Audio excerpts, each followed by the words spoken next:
On the 26th of December.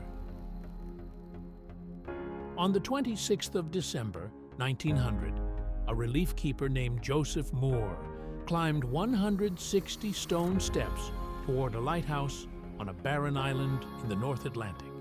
He had made this climb before. He knew every turn of the path, every gust that would hit him at the top, but this time, something was wrong before he even reached the door. The light was dark. It had been dark for 11 days.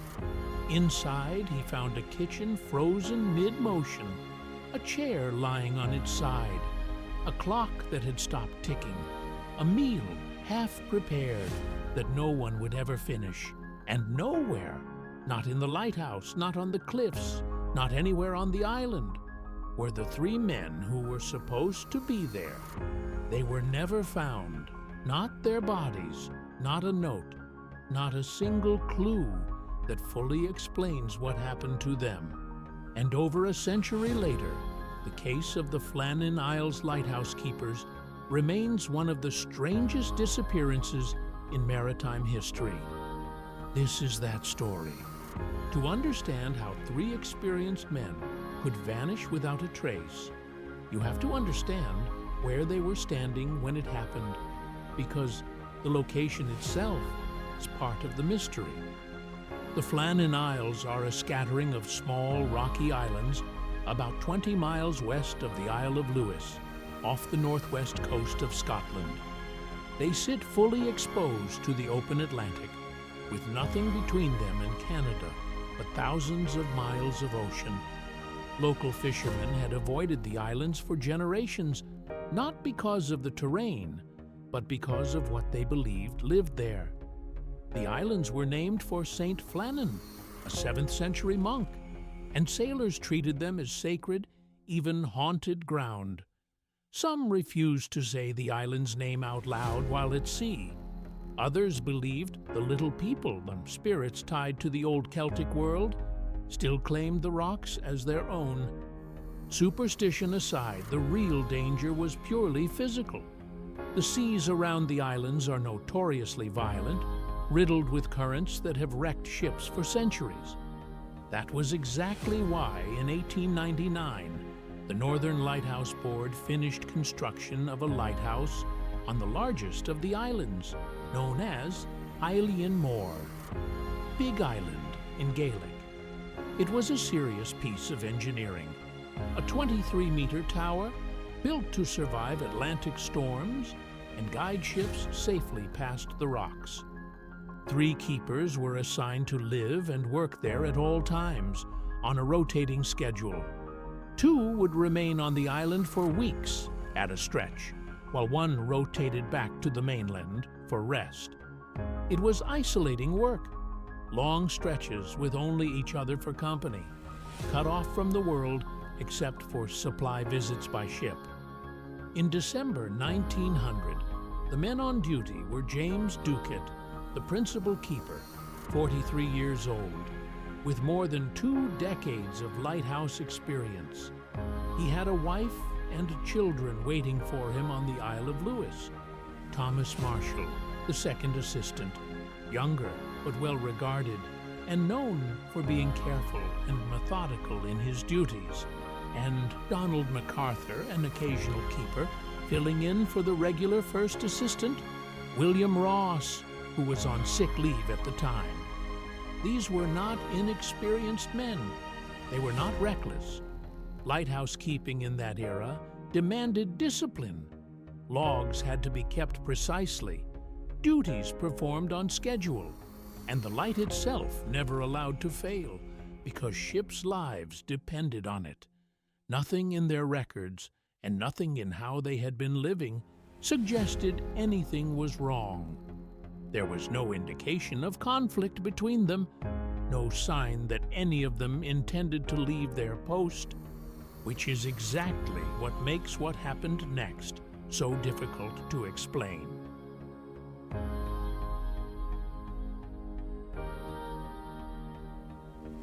On the night of December 15, 1900, a steamship called the Arctur was passing the Flannan Isles on its way from Philadelphia to the port of Leith, Scotland. As it moved past the islands in the dark, the crew noticed something that should not have been possible. The lighthouse was not lit.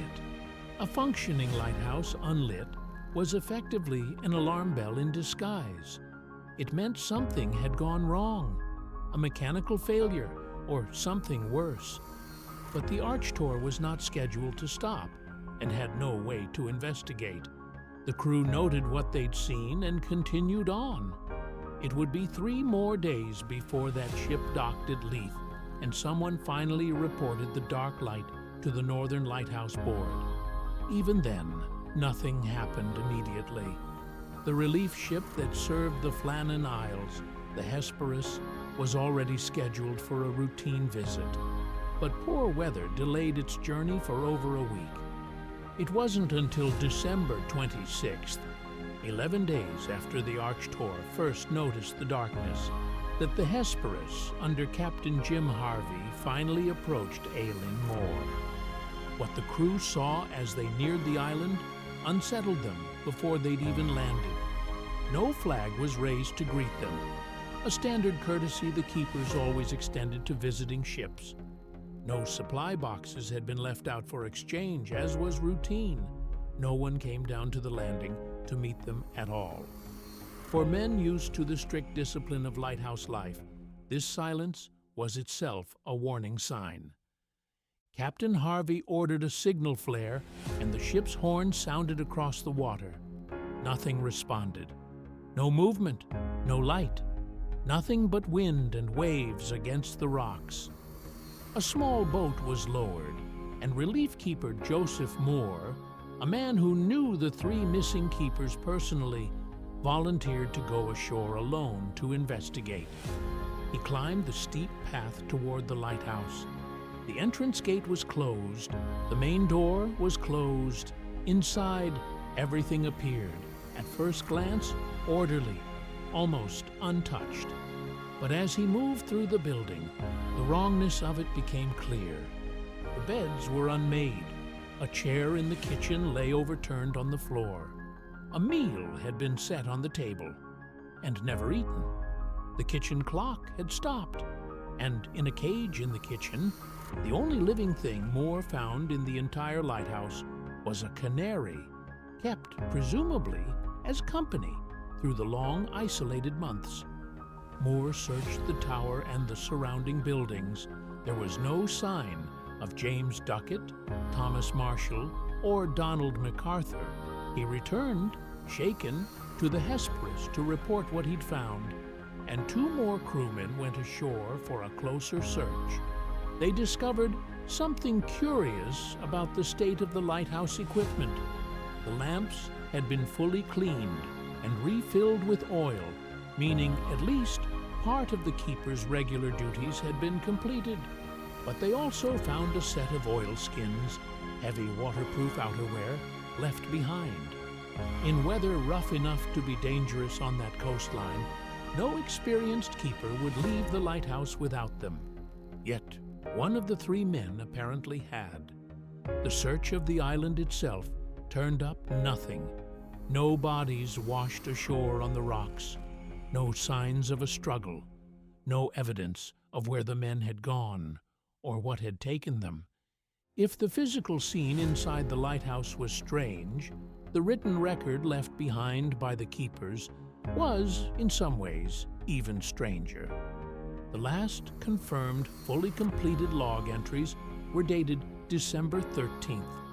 Weather readings and preparatory notes existed on a slate, meant to be transferred into the official log later.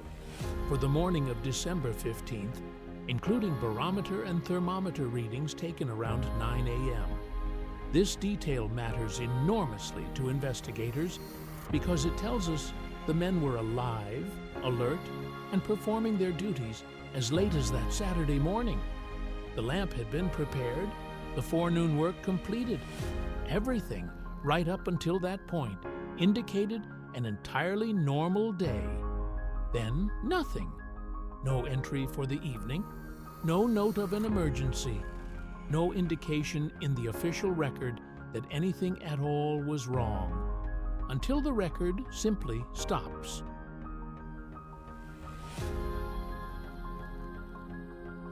This has fed one of the most persistent legends attached to the case, the claim that the final log entries describe the three keepers behaving strangely, one supposedly weeping, another described as unusually silent, and all three, according to some retellings, gripped by an inexplicable fear in the days before they vanished. It's a chilling detail. It's also, according to the actual surviving Northern Lighthouse Board records, not accurate. No such entries exist in the real log. This dramatic version appears to have originated later, likely blended into the story through newspaper embellishment and, notably, through a 1912 poem titled Flannan Isle by Wilfred Wilson Gibson, which fictionalized the event, including invented imagery of birds fleeing the island, and helped cement the mystery in the public imagination far beyond what the factual record actually supports. We'll come back to why that distinction matters, but first, the official investigation. Robert Muirhead, the superintendent of the Northern Lighthouse Board, had personally recruited all three missing keepers. He traveled to Island Moor himself to investigate, both as an administrator responsible for the men, and, it seems clear from his written reports, as someone who felt the weight of that responsibility personally. Muirhead's investigation focused heavily on the West Landing, one of two boat landings on the island, used for unloading supplies and equipment in certain wind conditions. He found storm damage there consistent with an extremely violent sea, heavy equipment displaced, ropes and fixtures torn loose, evidence of the ocean reaching much higher and with much greater force than would normally be expected, even on a rough day. Based on this, along with the missing oilskins and the incomplete final log entries, Muirhead's official conclusion was that two of the men had gone down to secure equipment or check on storm damage at the West Landing, a job that would normally require oilskins, which is why the third man, seeing them go, may have followed without stopping to put his own on, worried about being caught out by the weather or wanting to help quickly. A sudden, unexpected wave, what sailors sometimes call a rogue wave, could have swept all three men from the rocks in a single instant, giving them no chance to react, no chance to call out, and leaving no trace, because the sea at Island Moor's landings drops away into deep, powerful currents capable of carrying a body a very long way from where it entered the water. It was, in Muirhead's assessment, a tragic accident, not a mystery in the supernatural sense, a workplace disaster, essentially, made haunting by its isolation and by the eerie, undisturbed scene left behind. And to be fair to that conclusion, it accounts for a great deal of the physical evidence. It explains the missing men. It explains the storm damage. It explains the oilskins. What it doesn't fully explain, and what has kept this case alive in the public imagination for more than 100 years, is the timing and manner of exactly how three trained, careful men could all be caught by a single wave at once, with zero remaining trace, and why the interior of the lighthouse suggested such an abrupt, near-simultaneous departure that a meal was abandoned mid-preparation. Since 1900, investigators, sailors, and armchair detectives alike have proposed a range of explanations for what happened on Island Moor. Let's go through the most credible and the most persistent of them. Theory 1, the rogue wave, as Muirhead concluded. This remains the most scientifically plausible explanation.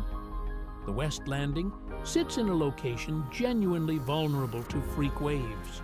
The geography of the cliffs and the sea floor there can amplify wave height dramatically during storms. If two men went down to check equipment and a wave far larger than normal struck without warning, it could sweep them both away instantly. A third man, seeing this happen from above, rushing down without pausing for his oilskins in a desperate, panicked attempt to help, only to be caught by a second wave, would produce almost exactly the scene investigators found: an interrupted meal, an overturned chair, one missing set of protective clothing. The strongest argument for this theory is that it requires no unexplained supernatural element and fits the physical storm damage.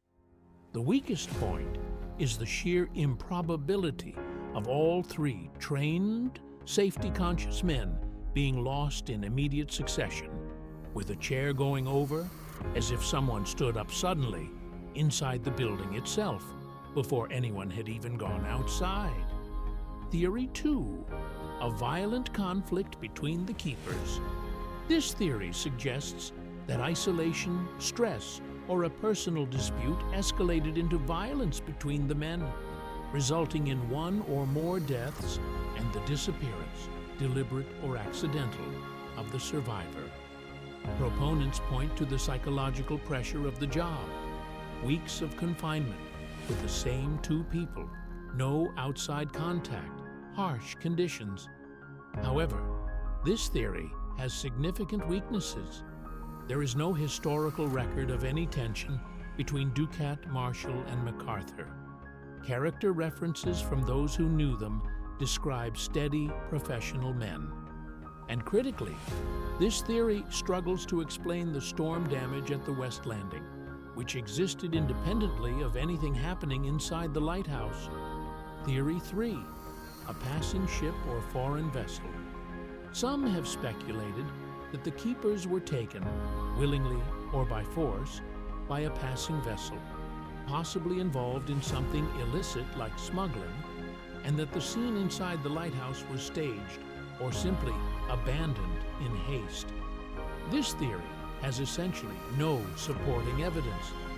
There's no record of unusual shipping activity near the islands at the time, no motive established, and no account in over a century of any of the three men ever being seen again anywhere in the world, which strains the credibility of a voluntary disappearance or kidnapping story enormously.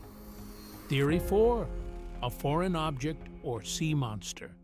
This is the theory most often associated with the sensationalized, poeticized version of the story. The idea that something emerged from the sea and took the men, tied loosely to the old local superstitions about the islands being cursed or haunted. It has no basis in physical evidence and belongs more to folklore than investigation. That said, it's worth acknowledging why this version persists. Isolated locations with genuinely tragic, unexplained endings tend to accumulate this kind of myth over time, especially when, as with the Gibson poem, popular culture reshapes the story for dramatic effect long after the actual facts were recorded. Theory 5, psychological effects of isolation, sometimes called island madness or keeper's fever. A less dramatic but genuinely discussed theory among some maritime historians involves the disorienting psychological effects of prolonged isolation, storm-driven cabin fever, and sensory deprivation from the sound of the sea against rock, sometimes cited in period accounts of lighthouse keepers elsewhere. Under this theory, one man may have suffered some kind of psychological break, leading to an accident or altercation that resulted in all three men ending up in the water. Like the conflict theory, this remains speculative and lacks direct evidence, though it's treated by some researchers as a softer, non-violent variant worth considering alongside the accident theory.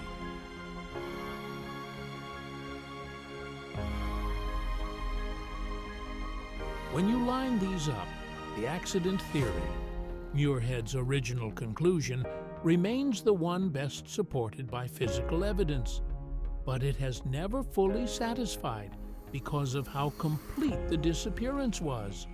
No bodies were ever recovered, not even months or years later, despite searches and despite the currents in that region being reasonably well understood by local sailors.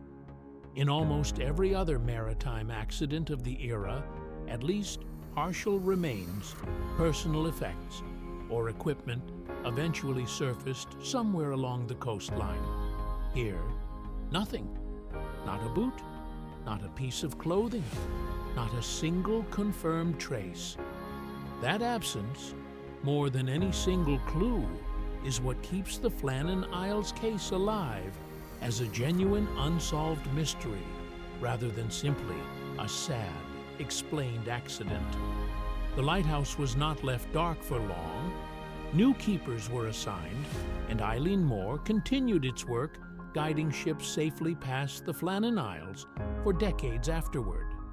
In 1971, the lighthouse was automated, and the era of live keepers there ended entirely, meaning no one has lived on that island, in that building, since. For the families left behind, the aftermath was simply grief without closure. James Ducat left a wife and children. The Northern Lighthouse Board provided some support to the families of the lost men, but no amount of institutional response could answer the question that mattered most: what actually happened to them.